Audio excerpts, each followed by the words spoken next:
Am I okay? Oh, I am okay now. Good morning, everybody. Are we ready? Thank you for joining us at the 4th edition of Booking Managers Summit. It won't take long, and I won't attempt to make any jokes because we are about to learn about humor at the workplace. Please welcome Dave Tarvin. Thank you. Howdy, everybody. First thing, I'm going to ask that some of us come to the front of the room. It's kind of like when I do stand-up comedy. Nobody wants to sit in the front because they're afraid I'm going to call on them. Don't worry, I won't call on you. But let's just come up to the front so there's a little bit of participation, but I won't call on you individually. So in the back row, come on up. There's plenty of seats up here.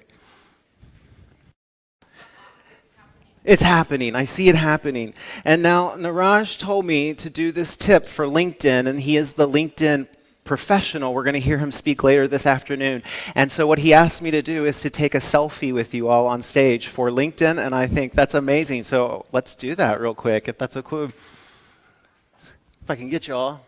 Wait, do I need to go horizontal? There we go. 1, 2, 3. Perfect. Thank you. Howdy. Like I said, I'm Dave Tarvin. I teach at Texas A&M University in the United States. It's our largest university in the United States. And today I'm going to be talking a little bit about humor. So several years ago, my brother came down. My brother is a stand-up comedian based in New York. And he came down to Texas to teach one of my classes for me. He was there for one day. And the students' engagement for the rest of the semester completely transformed. It completely changed. He taught them how to do improv and a little bit of stand-up. And at the end of the semester, let me tell you, this is a 15-week course. He was there for one day. At the end of the semester, every single review I had was, Andrew, that's my brother, was the best teacher I've ever had. I'm Dave. So immediately I realized there was something with humor. There was something that was really impactful because the productivity, the engagement, the willingness to try just exponentially increased after his lecture. And so today I'm going to be talking about humor, and you might be asking, why humor? How does humor help us in the business world? Well, I'm somebody that has ADHD, which is ADD in high definition, and I changed that into a PhD, which is a pretty happy Dave, right? And it wasn't what I changed so much as how I changed my view on life. And that view deals with humor. So humor is a choice, a mindset, and a skill, and that's the first thing I want to talk to you all about today. Humor as a choice, a mindset, and a skill. But I just lied to you. It's not the first thing I want to talk to you about today. Instead, the company I work for is Humor That Works, and we probably know what humor is, so let's talk about work. Do y'all know Rihanna? No, never heard of Rihanna, right? She has a song, Work, Work, Work, Work, Work, right? What is work, work, work, work, work? Well, I believe it's 5 of these things, right? You have to, no matter what your job is, you have to execute a task, you have to think strategically, you need to communicate a message, connect with others, and lead further. And I believe that humor can do that. 83% of the workforce feels stressed out at work. 55% of the workforce feels unsatisfied with their jobs. In the United States, 47% of employees struggle to stay happy. And if you're familiar with Disney World, it's even worse because only 1 out of 7 dwarves is happy. Right?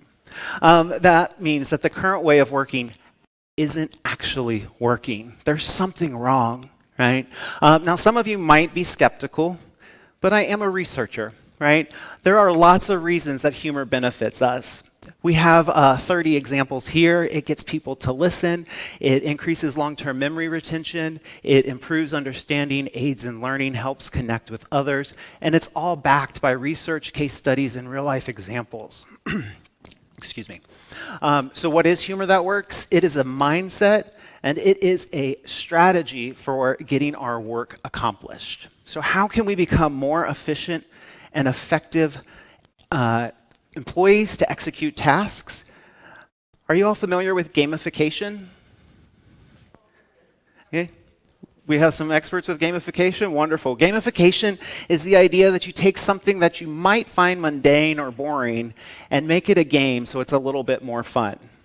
Last night, we went on a tour of Zagreb, and it was a wonderful tour. Our tour guide was amazing.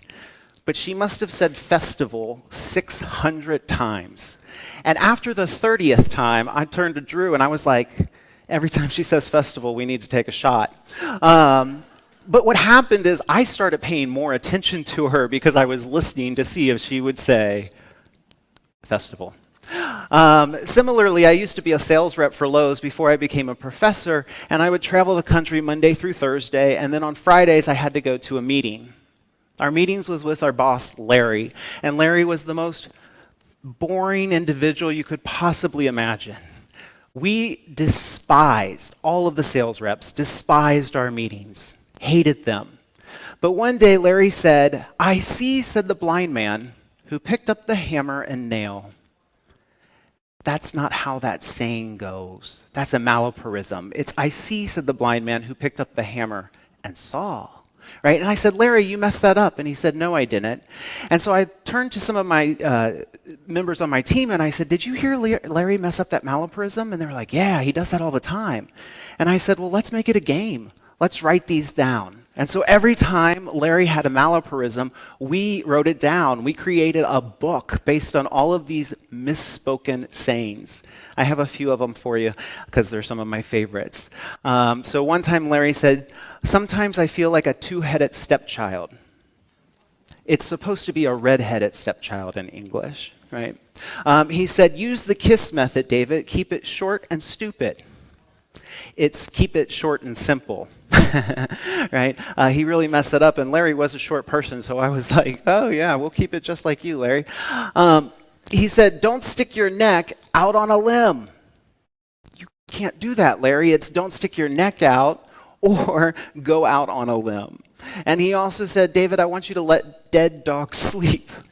And I was like, I'm writing this down. I don't know what this means. He was trying to say, "Let sleeping dogs lie." But what happened is all of the sales reps started to have fun with this game. We started to write these down. After the meetings, we'd all come back and we'd be like, "Hey, what'd you do? What'd you find? Did you write this down?" But Larry's realized that we became more engaged with his meetings, and so he dropped this boring facade and started to engage with us, and our meetings that used to be the worst part of the week became everybody's favorite part of the week. It was a time for us to connect through gamification. So we can execute a task through humor to be more efficient and more effective, but we can also think more strategic with the use of humor. Are you all familiar with strategic renewal? It's this idea that every once in a while we need to take a breath, take a breather. The Pomodoro method is to work for 45 minutes and then take a 15-minute break, right? Well, Allison Eisen from the University of Maryland has done this study several times. And what she's trying to discover is, does humor have any place in strategic renewal? And so she asked groups to figure out what those three words have in common. This is called tri-bond. Can any of you guess what those three words are in common?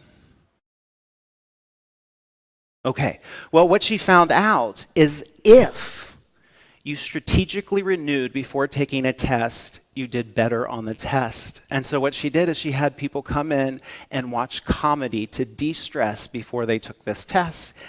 And on average, people were able to guess 5 out of the 7 of these questions that watched comedy before they took the test. And like I said, this has been repeated several times. The groups that did not do this strategic renewal only were able to answer 3 out of the 7 tri-bond questions on average. Anybody guess what it is that these 3 words have in common? It's running.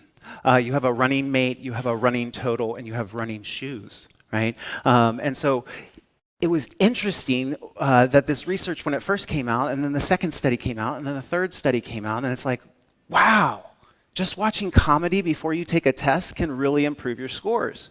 And so I tried that in the university. And I now make my students watch stand-up comedy before I give them the exam. And the scores have improved. Now, it might be I'm a better teacher than I used to be, or I have better students than I used to have, or comedy and humor has a place for us. How many of you can figure out what this car parking lot space is? 87, that's exactly right. It's so easy to see when you flip your perspective. And that's all humor is looking at something a little bit from a different perspective. So we can think strategically through humor, we can communicate better through humor as well. Because if you get people to laugh, you get them to listen, and if you get them to listen, you can get them to learn. So here are some of my favorite advertisements that communicate a message pretty well. This is for a dentist office. I think that's pretty effective. I mean, it's gross, but my precious, right? It looks great. Here is for anti-motion sickness. And then here is for a restaurant, and I find that very funny and effective. Right? They're communicating a message. It's clear what the message is. I can buy into it. So we can communicate more effectively through humor. We can also connect stronger through humor. EQ is what drives actions, your emotional intelligence, right? And in fact, most employers find that EQ is more important than IQ, that you can connect with others more importantly than if you're really smart or not, right? Because there are really genius individuals, but if they can't communicate or connect with others, that genius just stays with them. All right. So Google did this project. It's called Project Aristotle. Unless you like Chipotle. Do y'all know Chipotle? Then it's Project Aristotle, right? I love Chipotle. So Project Aristotle looked at 180 teams and looked for 180 attributes over 2 years to figure out what was the most important attribute for any team to succeed. The answer is not humor. What do you think the answer is? I'm sorry? Team spirit? Okay. Excellent. That was one of the top answers. It's psychological safety. Psychological safety is the idea that you can be your authentic self and not get in trouble for it. And they found that teams that had psychological safety, teams that allowed you to be your authentic self, excelled. Because those teams thought outside of the box. They weren't afraid to share their ideas. And so one of the things I want to do is create some psychological safety in this room right now. And so one of the ways we can connect closer is by facilitating joy. And I'd like to facilitate some joy right now. The way we facilitate joy is we create this psychologically safe space. We create a safe environment. We give clear and concise instructions. We're going to allow some time for you to experience the activity. And then afterwards, we're going to talk, what does this activity do for us? So what I would like for you all to do right now, if you are here presently, sorry for the people at home, or if you're at home and there's friends that are with you while you're viewing this, form a circle. So can everybody kind of stand up for a second that's in my audience and form a circle with 3 to 4 people around you?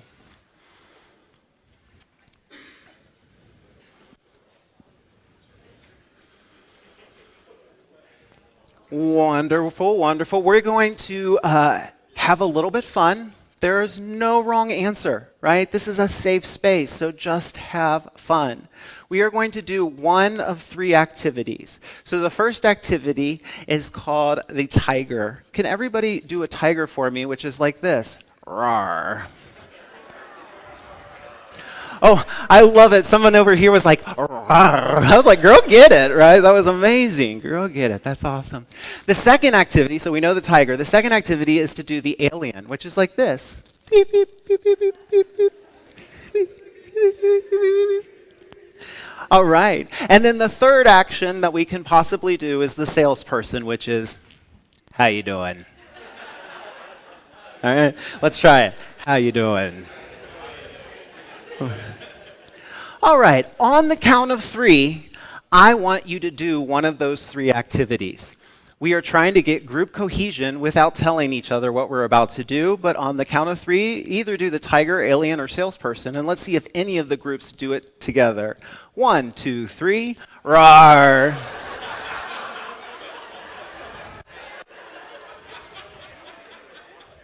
Did any group do it?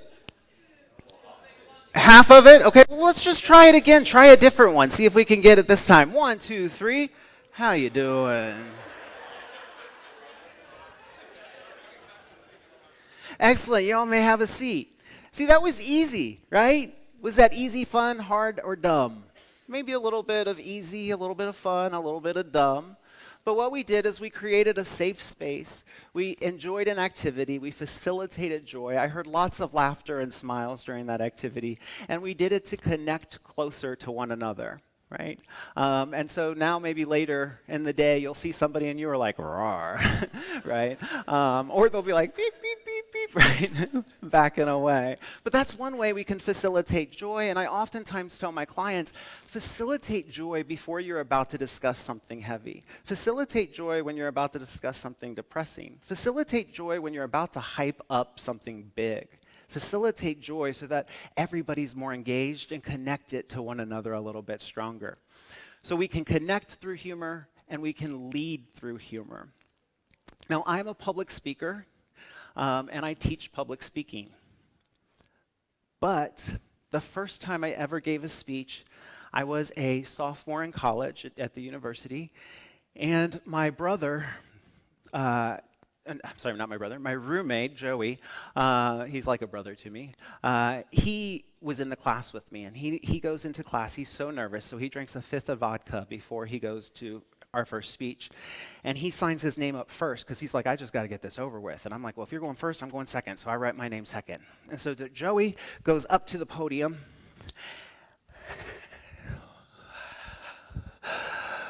and walks out the door. He failed the class. I had to go second. I'm like, girl, I can't go now. What? And my professor, Dr. Frank's like, Dave. So I go up there. I had shorter hair at the time. And I'm getting nervous. I get my notes all in front of me. This is the first time I've ever spoken in front of people. I'm so nervous. My face turns like bright red. I get like the tears in my eyes. And I pass gas. That wasn't so bad, except I said, oh my God, I just farted. The very first words out of my mouth in my very first public address was, oh my God, I just farted. Now, Dr. Frank, my professor, he goes, Dave, the whole class is cry laughing. I'm crying, not laughing. And he's like, Dave, this is the best thing that's ever happened to you. What? Right? He goes, you can never go down from here. You can only go up. Well, I tell this story to my students because it's okay to mess up if you're giving a public speech, and it also reduces status differentials, right? So now I'm not a scary public speaking professor. Now I'm the guy that farted. But also it helps to lead a little bit further because it makes students aware that it's okay to mess up in your first speech. It's not the end of the day. Hell, I messed up in my first speech. I farted. And now I'm presenting in Croatia. So something actually worked, right? So maybe Dr. Frank was right. That fart was the lowest of lows, and I can just go up from there.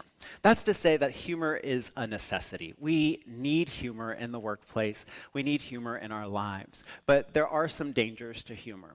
All right, some dangers to humor. I like to think of humor as like the salt on a meal, right? Just sprinkle some on. Just sprinkle a little humor into your everyday life. Maybe watch a cat video before you go into a meeting. I love cat videos, by the way, when kittens do something stupid, right? Love it. Watch something funny right before you go into a meeting. You don't want an entire plate of salt, and you don't want to be a stand-up comedian. If you have an entire plate of salt, that would make you a horse. And do you want to be a horse? I say nay. I have no idea if that worked in an international instance. Did it? Okay, I didn't know if nay was the same in other languages. All right. So there are three ways that humor can be inappropriate. First, the subject matter might be inappropriate. Second, it could be the target that's inappropriate. Or third, it could be the time that's inappropriate. And so what we need to be aware of is that when we're using humor in the workplace, we need to make sure that the target, the subject, and the timing is appropriate, right? Make sure it is appropriate. I have some tips for you in just a minute about that. But I'd like to ask you a question. So I want you to agree or disagree with the following statement, okay? Agree or disagree. You are responsible for your own happiness. You agree. Well, then you understand humor that works. If you are responsible for your own happiness, then you are responsible for finding humor in everyday life, for making your job a little bit better. So many times do I go to clients and I say, use humor in your everyday life, and they say, we're not allowed. And I say, you're not allowed? Who told you that? Well, I just assumed we're not allowed. Well, hold on, I'll go ask your boss. Are they allowed to use humor? Yeah, that'd be hilarious. Okay, I'll come right back. You're allowed to use humor, right? Sometimes we just assume we can't, but we can as long as it's appropriate humor. So what is humor? Well, it's a comic, absurd, or incongruous quality that causes amusement. Notice it is not to cause laughter. That's comedy. I'm not here to talk about comedy. I do comedy, but that's not what I'm here for, right? Today I'm talking about humor. If you get somebody to go, that's humorous, right? It's just seeing a different perspective that causes some kind of amusement. So I thought this was kind of funny. A friend has cooking utensils on his exotic yacht, Pyrex of the Caribbean. That's hilarious to me. Okay, sorry. So what is humor that works? It's a way of working that is a little bit different, effective, and more fun. Here's one that I saw for a yacht company that I thought was hilarious. I was like, girl, now I really want to buy a yacht, right? I've always wanted one, but whatever, right? Now I want to because I am afraid of the zombie apocalypse.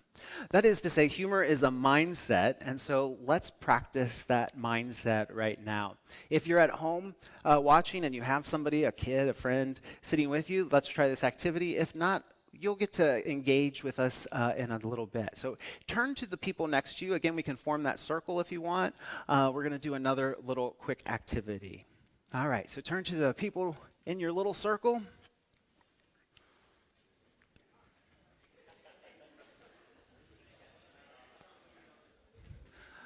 What I'd like for you to do, we're going to do a quick little activity.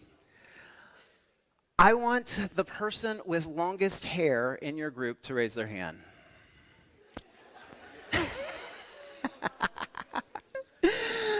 I love long hair. So the person with longest hair, you're going to begin.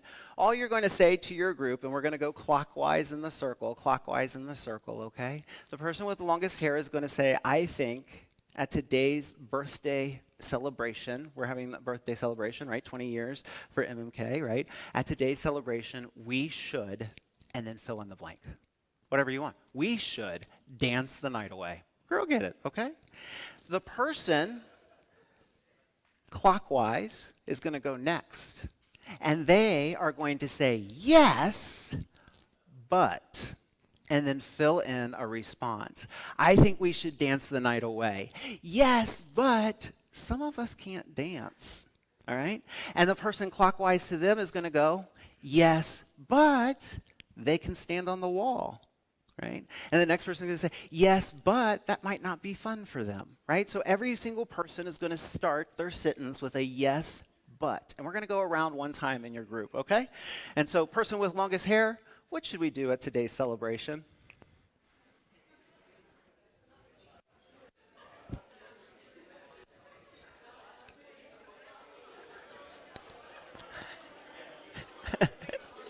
Oh, good.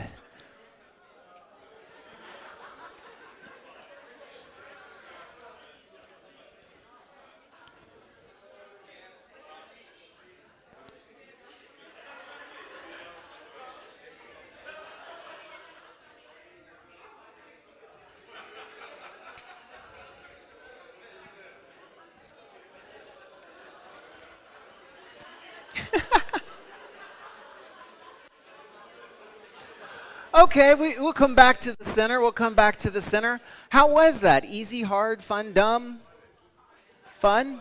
I heard some laughter in different groups. Okay, we're going to do this again, except this time the person with shortest hair. I don't know. You're going to have to fight it out over here. The person with shortest hair is going to begin now, okay? And for this, the person with shortest hair, I just want you to say, tomorrow after the event, we should insert blank, all right? Going clockwise still around the circle. The next person is going to say, yes, and tomorrow after the event, we should all go down to the center. Yes, and we can try some of that moonshine they've been talking about. Yes, and we're going to party the night away. Yeah, does that make sense? So everybody's just going to yes, and the next statement. All right, person with shortest hair, what should we do tomorrow after our event?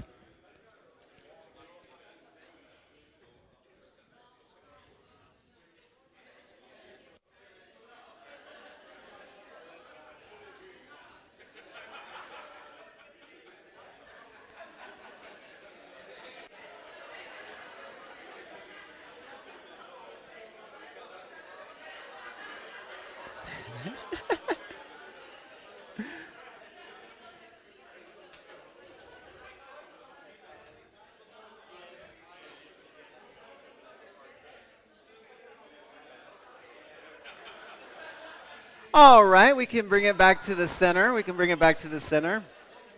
How was that activity? Easier, funner, harder, dumber? How many of you thought that the yes, but was an, you all may have a seat. You may have a seat. How many of you thought the yes, but was easier? And how many of you thought the yes, and was easier? Oh, wow, okay. It's equal. Hey, there you go. Okay. It's usually about 50% of audiences find yes, but easier. That means you're a critical mindset individual. You would do exceptionally well in grad school, right? Because you have that critical mindset.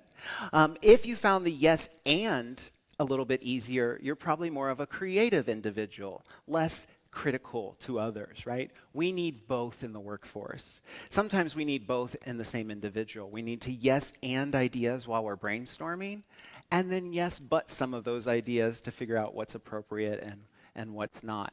So yes and is the fundamental mindset of humor. If you've ever seen improvisation, if you don't know what that is, you've been doing it in today's class. Improv is to do things and make it up on the spot completely. There are no wrong answers. And so yes and is fundamental for humor. Because if you're on stage with somebody and they're like, look at that dog over there, and it's completely imaginary, and I go, that's not a dog, that's a cat. Why? It's completely made up, right? So I'd be like, yes, and that dog looks like a cat. Okay, we can build off of that. We don't have to negate anybody. And so what I'd like for you all to do now, and you can do this at home as well, is to point at me with one hand. I know it's rude in some cultures, but that's okay. Point at me. And then give me the thumbs. I know this is rude in some cultures too. Give me the thumbs up. And then just go back and forth between the two. Now, I know I'm from Texas, but we don't want no guns, right? So back and forth. Just real simple, right? Girl, get it. You can do it. That's right. That's right. That's awesome. What's your name? Sebastian got it, man. He did it right away. That's awesome. Anybody else do it right away? Was it kind of difficult? Okay. This teaches us the competence model. So I love doing this activity because so many of my clients tell me, I'm not funny. And I'm like, girl, yes, you are. But I can make you funnier. We can be more humorous. We just need practice, right? You just need to become a little bit more competent. And so the first stage of the competence model is unconscious incompetence, meaning you did not know you could not do something. So when I said do this, you were like, okay. You didn't realize you couldn't do something. I took Spanish my entire life, from elementary school through high school. I'm like, yo hablo español, right? And so I moved to Mexico, and my host mother is like, hola, Davidcito, ¿cómo te fue? And then she's like, sí o no? And I was like, oh, no hablo español, right? I realized I was unconsciously incompetent. I didn't even know I didn't know something. And that says something about the U.S. education system when it comes to languages, right? But the next stage is great. It's conscious incompetence. Now you know you can't do something. And that's a really great place to be in because that means there's growth potential. Before you were completely ignorant, now you at least know. And so you can start to practice, and repetition will really help you do any task, right? If you do this and you go really slow and you think about it and maybe push forward, you can actually do it. It's not that hard of a task. You just got to think about it, right? And so after a few months living in Mexico, right, I was consciously competent in Spanish. Hola, David, ¿cómo te fue? In my head, I'd go, hello, David, how's it been? Bien, mamá, right? It's been good. But I had to do all that translation in my head. And sometimes when I do stand-up comedy, I'm on stage and I'm like, oh, what do I say next? I got to be in my head space, right? But after practice and repetition, you come to the fourth stage, which is unconscious incompetence. You don't even have to think about it, and you can do it. You don't even have to think about it. I remember it was about the 5-month mark of me living in Mexico, and I came down to my host mom, and I was telling her about this dream I had, and it was the craziest dream I had had in Mexico. And I was telling her, and she's like, her face is just wide-eyed. I'm like, girl, I know, this is the craziest story ever. And she finally was like, David, David, David, para. Do you realize everything you just said was in Spanish? And I had not, right? You become unconsciously competent with practice and repetition. And that's the same with humor. So we can teach you how to become a little bit more funny, how to use humor as a strategy, how to become consciously competent to unconsciously competent. Now, because humor is a strategy, I have a humor map, right? A map of how we can figure out how to do humor. And that map means medium, audience, and purpose. Who is your medium? Who is your audience? And what's your purpose? The medium is the how. I talked about Rihanna at the start of this presentation. Do you all know the song Work by her? Work, work, work, work. Do you like that song? Some of us, right? I jammed to that song on my way to work. I'm like, I'm about to go to work, work, work, work, work, right? Driving down the highway, right? So excited. It was the #1 song in the United States for 9 weeks in a row. Here are the lyrics to that song. Work, work, work, work, work. You see me, I be work, work, work, work, work. You see me, do me dirt, dirt, dirt, dirt, dirt. There's something about that.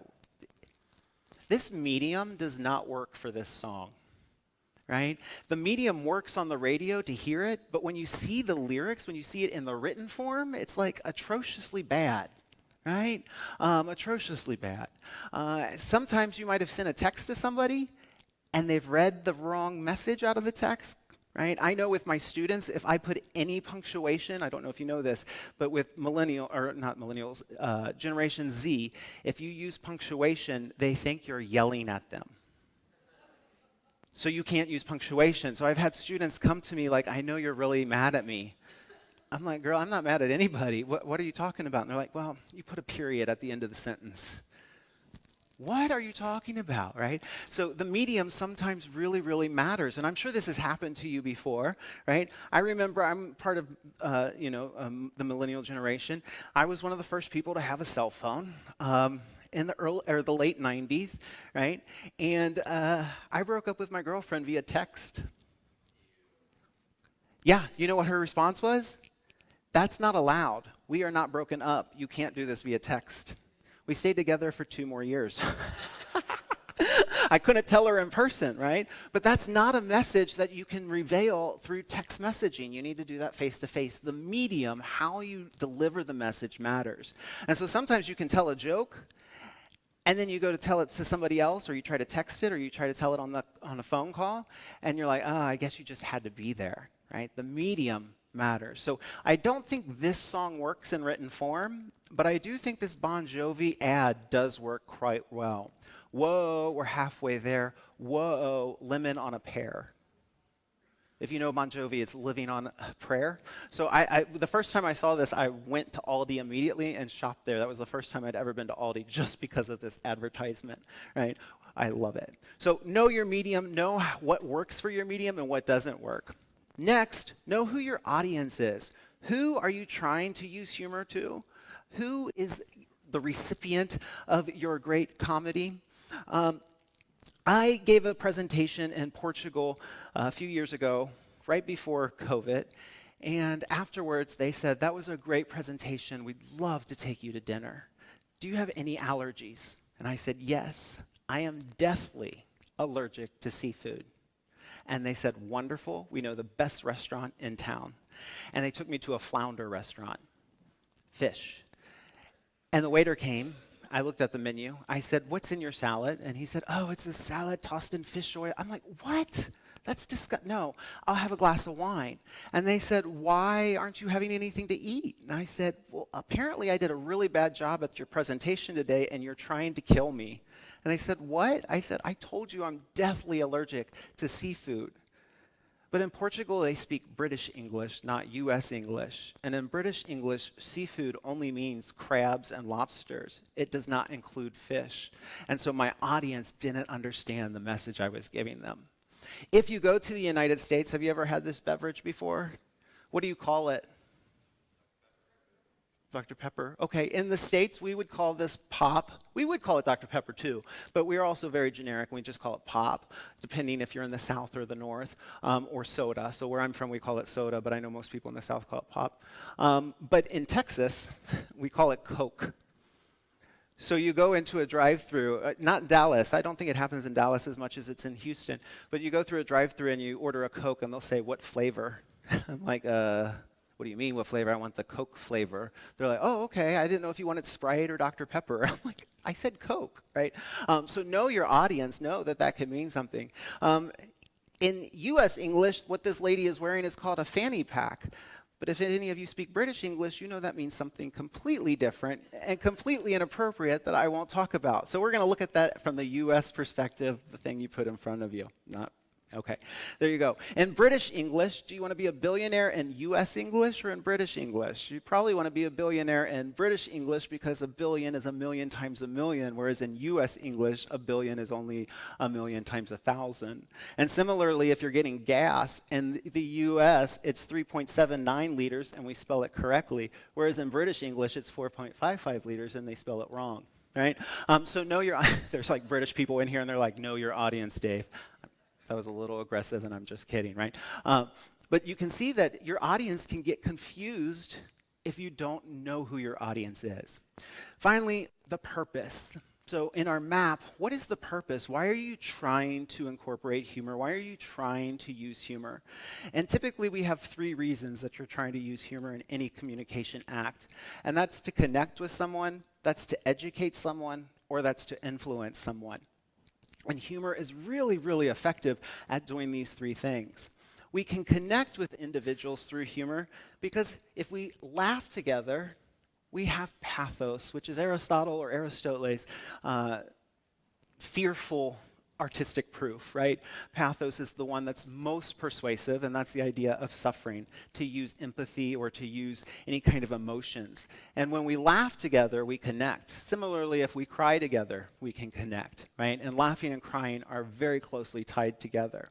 We can educate others through humor as well. In fact, humor is the best way to educate many of us, right? Because we will have signs that say, "Don't get too close to the edge," and people still fall over the edge.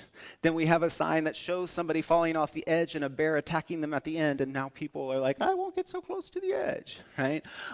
We use a little humor to educate, and we can also use humor to influence. We can use it to make people want to join our organization or join our group through humor.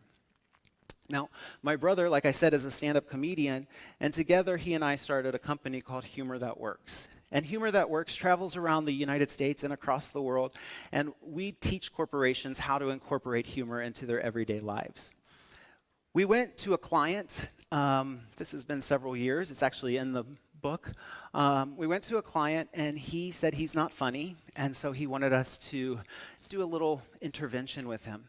And after about an hour and a half of speaking to him, he finally just cut us off and he said, "Dave, Drew, this just isn't going to work. I don't think what you are selling is very good." And we're like, "Ooh, okay, we will refund your money," right? And then he said, "Okay, but before you go, can you tell me a knock-knock joke?" And we were like, "Okay, you're not paying us." No. We're like, "Why do you want a knock-knock joke?" And he said, "Oh, because every night before we go to bed, I tell my daughter a knock-knock joke, and she tells me a knock-knock joke right before she goes to bed." And Drew was like, "This is wonderful. I want you to start your next meeting with this exact conversation. I want you to start your next meeting with a knock-knock joke. Knock, knock. Little old lady." Oh, I like that. You got me. What little old lady? Little lady who would be yodeling, right? So you trumped me right there. Knock, knock, knock, knock, knock, knock, knock. It's about time you fix your doorbell because I've been knocking for a while, right?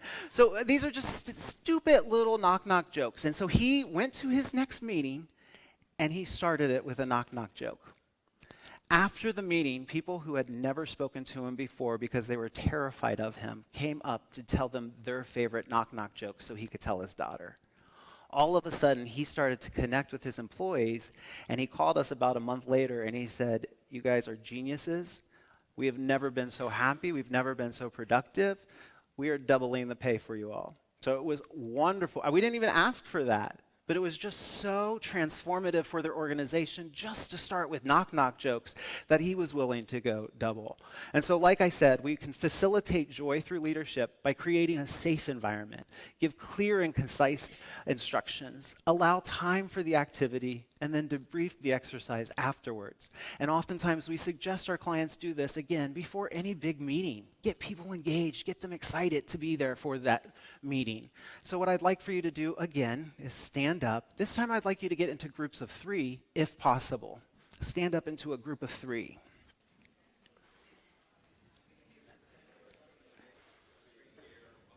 If there's 4, this will work. 4 is okay. All right. Again, we are in a safe place. There are no wrong answers. So if you just giggle or laugh, that's perfectly fine, right? Nobody's going to be like, I can't believe they did this, right? I would like to figure out in your group who grew up farthest away from our destination today. Who grew up farthest away from Zagreb, Croatia? Figure that out in your group.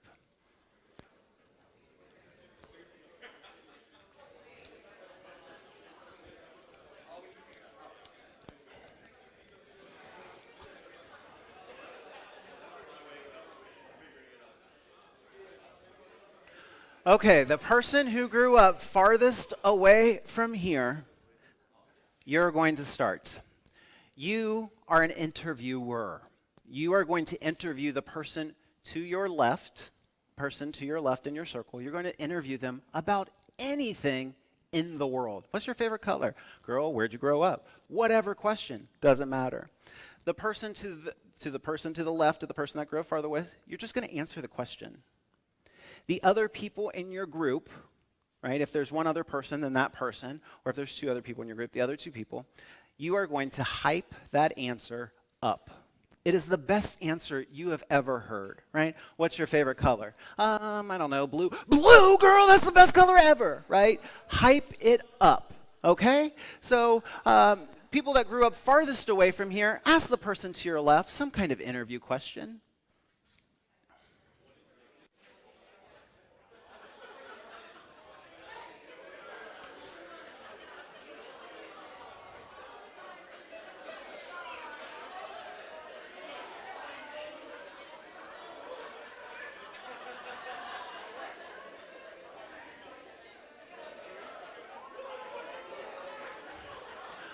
Okay, all right, excellent. We're going to repeat this activity. I kind of want to be offensive, though. I'm sorry. I do want to be a little offensive to the group next door because I want our hype people to hype it up, all right? It's not just, oh, good. It's a, girl, get it, right? It is a hype up, okay? So this time, however, the person that was just interviewed, so the interviewee, you are now the interviewer. You are going to turn to the person to your left and ask them any question in the world. And the other people are going to hype that up. Again, be offensive, right? Be loud, be proud, hype that answer up. So interviewees, you are now the interviewer. Ask the person to your left a question.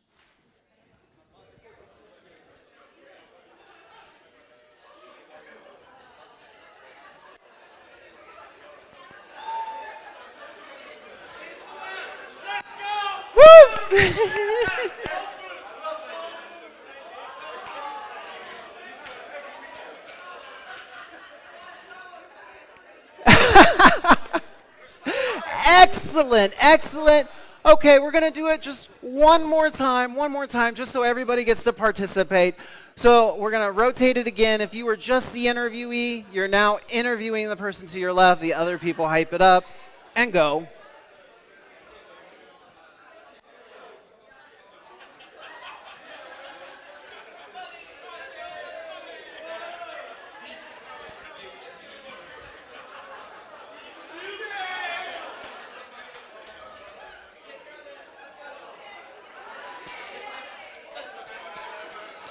All right, wonderful. You all may have a seat. How was that activity? Easy, hard, fun, dumb? One of those? Okay. How many of you enjoyed being the interviewer? How many of you preferred being the interviewee? How many of you prefer to be the hype person? Yeah. Why is being the hype person the most fun? No responsibilities except to hype the other person up. All right, so we are in our meeting today, and what I'm about to tell you is going to blow your mind, so I want you guys to be ready. I want you to be hyped. I want you to be ready to go, okay?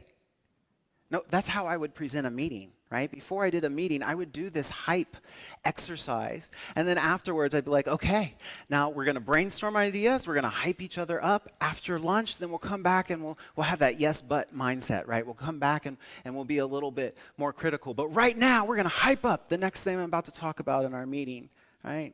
And what happens is engagement really increases. The psychologically safe space really flourishes, and your teams start to really, really excel. So humor that works is a mindset that helps us get through work. It's a strategy that helps us get through work, and it's a choice. Humor is a choice, and it's your choice. You already told me that you are responsible for your own happiness. Humor is a choice. So today I talked about humor that works. I looked at executing faster, thinking smarter, communicating better, connecting closer, leading further. We also looked at the humor map to know when the medium, audience, and purpose is really important for doing humor. And finally, we looked at knock-knock leadership. How can you facilitate joy? It has been a true pleasure. I'm Dave Tarvin, and I hope to see you around the rest of this conference. Thank you so much.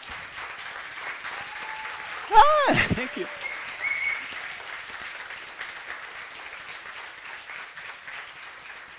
Wow. Thank you. If any of you have questions, comments, concerns, please raise your hand. And I think if you're at home and you have comments too, I'd love to hear them. Drew. You say, get it. Girl, get it. That's right. That's right. So I'm from the north, in the United States, in the north. And in the north, we say you guys, and it means girls and guys, right? So you guys. But when I moved to Texas, all of my lady students were offended. They were like, you always say you guys. You never include the women. And I was like, that's all I include. You guys means both. And they're like, no, it only means guys. And I said, okay. So now I call everybody girl. Everybody. Male, female, dog. I'm like, girl, get it, right? There was a dog. I was in Dublin just this past weekend, and this guy was holding his dog, and the dog had to poop, and I heard him say, God, Russell. I can't do an Irish accent. You might need to do it for me. He's like, God, Russell, I'm going to miss my 12 o'clock pint. I thought that was hilarious. I was like, girl, get it. And he looked at me so concerned, like he almost ran away. Right? But yes, that's why I do say girl, get it quite a bit. Yeah. I have a question. Excellent. Do you think there are some situations in the workplace where humor would be highly inappropriate? Definitely, definitely, yes. Humor is not appropriate in the medical field, for instance. It's appropriate when you're in the medical field and you're working with other people in the medical profession. But when you're with your client, it's not like, hey, you're going to die. Just kidding, right? Not appropriate, right? And yeah, there are definitely times where the humor is not appropriate, and that's why we have to remember the map. What's the medium, what's the audience, and why are you trying to use humor? And then also to be aware of the situation and when it is and not. And make sure that your target, your timing is all appropriate as well. But yeah, there are instances where we need to tone down that humor. But if you are in an instance where the humor is not allowed, perhaps you tell everybody, hey, for the next 5 minutes, we're going to hype this up. But then when we go into our meeting, we need to get serious. We need to get rolling on the ball, right? And so at least you can connect through humor, even if the actual work is not appropriate to be humorous. Any other questions for me? Well, I hope you all have had fun. I'm looking forward to our other speakers and our other presentations. And if you see me around, say hi.